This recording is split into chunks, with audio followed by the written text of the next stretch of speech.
जितने आस्था चैनल पर कथा सुन रहे हो, जितने फेसबुक और यूट्यूब पर सुन रहे हो, बहुत सावधानी से सुनना। तो जिनकी यहाँ संपदा की कमी होती है, वैभव की कमी होती है, लक्ष्मी की कमी होती है, प्रतिष्ठा की कमी होती है, धन की कमी होती है, उसके लिए महाराज शनिवार के दिन अगर शिव की आराधना करी जाए, शनिवार के दिन अगर शंकर को जल चढ़ाया जाए, तो जिंदगी में व्यक्ति की केवल एक दीवार ऐसी होती है जहां पर हनुमान जी का चित्र लगाया जाता है।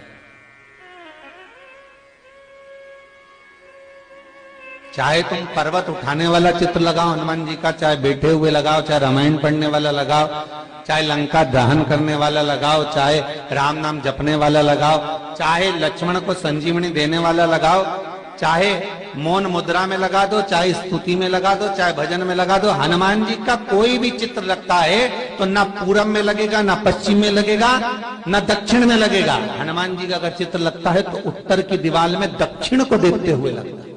केवल एक ही स्थान।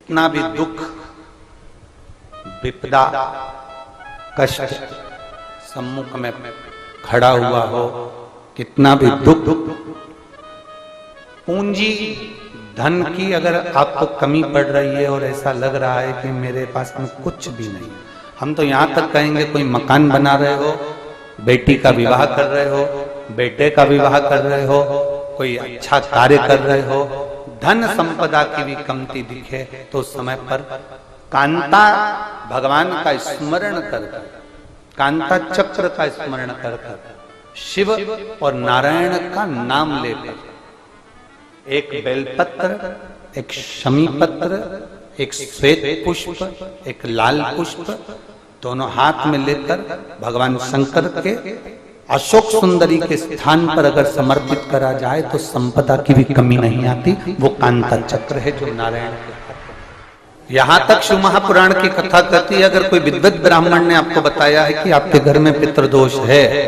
कोई विद्वान ब्राह्मण ने बता दिया कि आपके घर में काल सर्प दोष है, कोई विद्वान ब्राह्मण ने बता दिया कि आपके यहाँ पर ये वास्तु दोष है और इस दोष को मिटाना जरूरी है, कोई ने आपको बताया, उस समय पर हमें घबराना नहीं।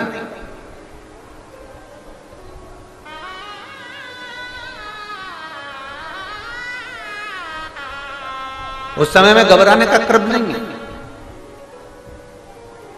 कहते हैं पीपल का जो जल झड़ता है पीपल के वृक्ष से, आप लोगों ने कभी देखा है कि नहीं देखा, वो आपको नहीं मालूम।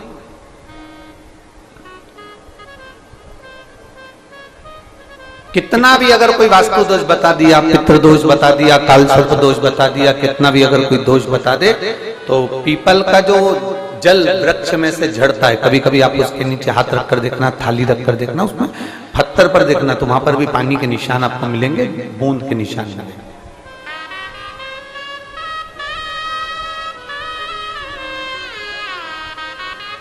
मात्र उस पीपल के वृक्ष के जल की एक बिंदी, एकमात्र बिंदी, शंकर भगवान का जो शिवलिंग है जलाधारी है, चरण है, गणेश कार्तिकेय का स्थान है, अशोक सुंदरी का स्थान है, और प्रत्येक जलाधारी में से पानी बीच में से आकर नीचे की ओर गिरता है, नीचे की ओर गिरता है। आप लोगों के स्मरण में हमने पहले भी बताया कि राइट में किसका स्थान है, गणेश जी का, लेफ्ट में कार्तिकेय, बीच में अशोक सुंदरी। ये क्या है, पार्वती जी का हस्त कमल शिवलिंग, और ऊपर से जो जल एक एक बूंद शंकर जी के शिवलिंग पर गिर रहा है, वो शंकर जी की 5 लड़कियां जया, विषहरा, शामली बारी, दौतली और देव, शंकर जी की 5 लड़कियों एक एक बूंद पानी शिव जी पर गिरा। जहां जल नीचे गिरता है उस स्थान से जहां तक जल बहकर जा रहा है उस स्थान तक 33 कोटि देवताओं का स्थान, 33 कोटि देवताओं का स्थान। अब जहां पानी आया, जहां नीचे गिरा, उसके बीच में जो स्थान होता है, आप लोगों ने देखा है कि नहीं देखा? जिनने देखा है जरा हाथ उठाओ। ये पानी जैसे यहां तक आया और यहां के बाद नीचे गिरेगा, तब वो नाली के माध्यम से बाहर जाएगा। तो जितनी दूर यहां से वो नीचे की ओर जो गिर रहा है, यहां से वो नीचे की ओर जो पानी जा रहा है, ये जो स्थान होता है, ये हमारे 3 दोषों को निवारण तुरंत कर देता है। एक हमारा पितृदोष, एक हमारा कालसर्प दोष और एक हमारा वास्तु दोष का निवारण ये तुरंत करता है। और ये तो हमने केवल आपको शिव महापुराण के माध्यम से बताया कि ये 3 दोष का निवारण कर देता है, पर यदि कभी आप ध्यान से लिंग पुराण को पढ़ेंगे, आप यदि लिंग पुराण को पढ़ेंगे और गीता प्रेस गोरखपुर की लिंग पुराण को लाकर यदि आप पढ़ते हैं, या गीता प्रेस गोरखपुर की शिव अंक को भी आप अगर पढ़ेंगे, उसका नंबर हमारे स्मरण में नहीं आ रहा है, शिव अंक को भी अगर आप पढ़ेंगे तो उसमें भी आपको वर्णन मिलेगा कि हम तो केवल 3 दोष का बता रहे हैं, पर हमारे शास्त्र तो यहाँ पर और भी दोषों का वर्णन कर रहे हैं। जैसे किसी ने बता दिया आपको शनि का दोष है, किसी ने बता दिया मंगल का दोष है, किसी ने बता दिया आपको केतु का दोष है, किसी ने बता दिया आपको राहु का दोष है, किसी ने आपको कह दिया कि बृहस्पति का दोष है, किसी ने कह दिया आपको ये वाला दोष है। दुनिया के जितने दोष पीपल के वृक्ष के झड़ता हुआ जल की एक बूंद का स्पर्श, भले वो सूख गई हो, उसका एक स्पर्श मात्र जहां पानी नीचे की ओर गिर रहा है, उतनी परिधि, उतनी जगह के बीच में जहां से पानी गिरता है, बस उस स्थान पर अगर वो उंगली अपना नाम और गोत्र का स्मरण कर कर भी लगा दी जाए और एक लोटा जल चढ़ा दिया जाए, तो ये जितने दुनिया के दोष हैं वो अपने आप समाप्त हो ही जाते हैं। शंकर की बोल बम का नारा है। और अच्छे से समझ लो, जरा ध्यान में आ जाए आप लोगों के, नहीं तो गलत कर बैठो तो बहुत स्मरण रखिएगा। शिवलिंग जलाधारी में से पानी बहता है, नीचे की ओर जाता है। जितना मोटा शिवलिंग की ये जलाधारी होती है, उसमें से पानी जहां नीचे गिरता है, जितनी भी मोटी हो, उसमें कहीं पर भी आप बिंदी लगा सकते, कहीं उस स्थान पर आप कहीं पर भी उस बिंदी को लगा सकते। कोई कह दे तुमको कि तुम्हारा मंगल गड़बड़ है, कोई कह दे तुमको तुम्हारा राहु गड़बड़ है, कोई कह दे तुमको तुम्हारा केतु गड़बड़ है, कोई तुमसे कह दे तुम्हारा बृहस्पति गड़बड़ है, तो समझ लेना कि हमारे ग्रह की दशा को सुधारने के लिए ये जो स्थान है, बस उस स्थान पर एक बिंदु एक। अब आज के जमाने में आपने देखा होगा, जब से आप शंकर जी को जल चढ़ाना प्रारंभ करें, जब से आपने शिव महापुराण की कथा सुनना प्रारंभ करी, तब से आपने सुना होगा कि कोई भी अब ज्यादा आपको सुनने को नहीं मिलता कि वास्तु दोष हो गया, कि पितृदोष हो गया, कि कालसर्प दोष हो गया। इसके पहले का जो समय था, उस समय किसी को भी पत्रिका दिखाओ, किसी के पास भी जाओ, वास्तु दोष, कालसर्प दोष, पितृदोष, ये सारे दोष चलते रहते थे। पर तुमने जो एक लोटा जल शंकर भगवान को समर्पित करा, तुम्हारा चढ़ा हुआ जल उसी स्थान से नीचे गिर रहा है जहां हमने बिंदी लगाने का बताया, वहां से नीचे गिर रहा है, तो तुम्हारा दोष जल चढ़ाते चढ़ाते अपने आप वो दोष समाप्त होता चलेगा।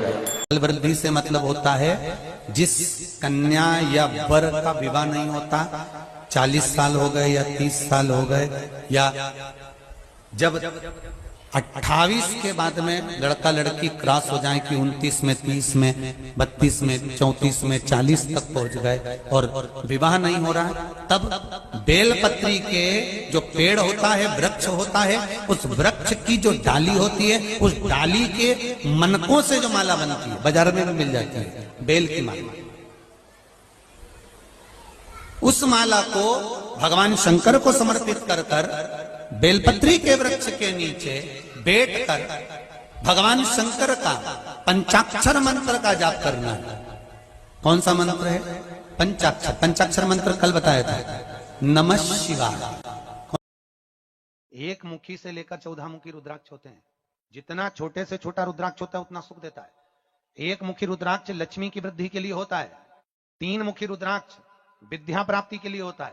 जो बच्चे पढ़ने में कमजोर हो, विद्या में कमजोर हो, या तो उनको लाल धागे में गले में पहना दो, नहीं पहनते बच्चे तो जहां वो सोते हैं उस पलंग के ऊपर बांध दो।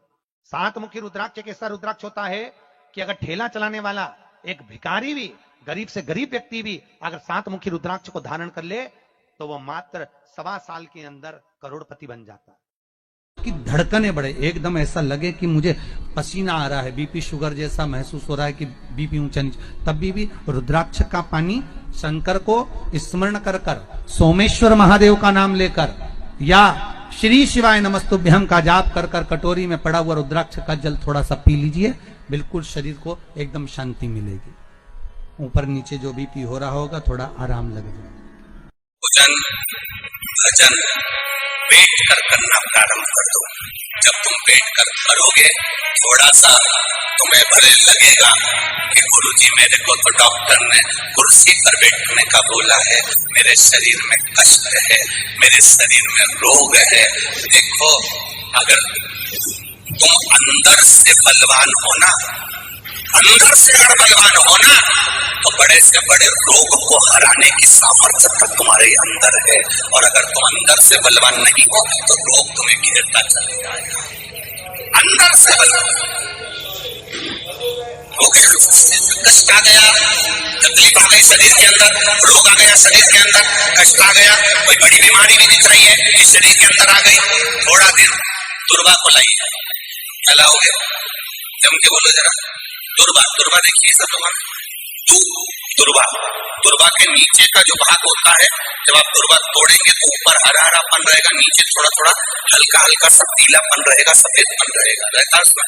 दुर्वा को तोड़ते हैं तो जब दुर्वा आप लेकर जाएं, देवादिदेव महादेव की अशोक सुंदर वाली जो जगह है, उस अशोक सुंदर वाली जगह पर 7 दुर्वा का बल आप अशोक सुंदरी वाली जगह पर किसी भी सोमवार को समर्पित करें और उस दुर्वा को उठा कर ले। 7 दुर्वा 7 दिन तक उसको गीले कपड़े के अंदर दबा के रख ले और 7 दिन एक दुर्वा प्रतिदिन खाली पेट उसको खाना चबा चबा कर प्रारंभ करिए। उस शरीर में अगर कमर में भी दर्द है, घुटने में भी दर्द है और पीठ में कंधे के पास अगर दर्द है, 7 दिन खाकर देखना, धीरे धीरे धीरे धीरे वो दर्द अपने आप समाप्त होना चालू हो जाएगा। वो दुर्वा का आनंद हमारे जीवन में चूंकि भूमि तत्व को हमें मिल रहा, भूमि तत्व से हमें प्राप्त, हम छोड़ दिए। ना हमारा भजन जमीन पर है, ना हमारा भोजन जमीन पर। हम छोड़ करना, क्या होगा उससे, क्या फल मिलेगा उससे, कर देखिएगा। केवल जिसको शुगर हो और शुगर जिसके शरीर में है, उसको नियम बना लेना चाहिए कि मैं कुर्सी पर टेबल पर बैठकर नहीं खाऊंगा, मेरे शरीर में कष्ट है बहू, एक काम कर, जमीन पर एक मोटा सा आसन लगा दे, मैं धीरे से बैठूंगा, वहां बैठकर मैं खाऊंगा। भोजन करो और भोजन करने के पहले एक बेलपत्र शिव पर चढ़ी हुई और भोजन करने के बाद एक बेलपत्र शिव पर चढ़ी हुई, केवल 3-4 दिन खाकर देखो, शुगर का लेवल जांच करवाना, वो लेवल में मिलेगी आपको। भोजन जमीन पर बैठकर करा जाए, भजन जमीन पर बैठकर करा जाए, जमीन का तत्व हमारे शरीर में होगा तो हमारे जीवन के रोगों को समाप्त करेगा। श्री शिवाय नमस्तुभ्यम, सब बोलिए एक बार जमकर, श्री शिवाय नमस्तुभ्यम। प्रैक्टिकल जरूर करना, कहीं सियोर वाला महाराज झूठ तो नहीं बोल रहा। शास्त्रों की बातें हमारे जीवन में हमें सुख प्रदान करे, इसलिए इस भाव का आनंद करते हुए आज की कथा को विराम देते हैं। श्री शिवाय नमस्तुभ्यम। मेरे चैनल को सब्सक्राइब करें, बेल आइकन प्रेस करें, जिससे कि आपको लेटेस्ट वीडियो की नोटिफिकेशन मिल जाएगी।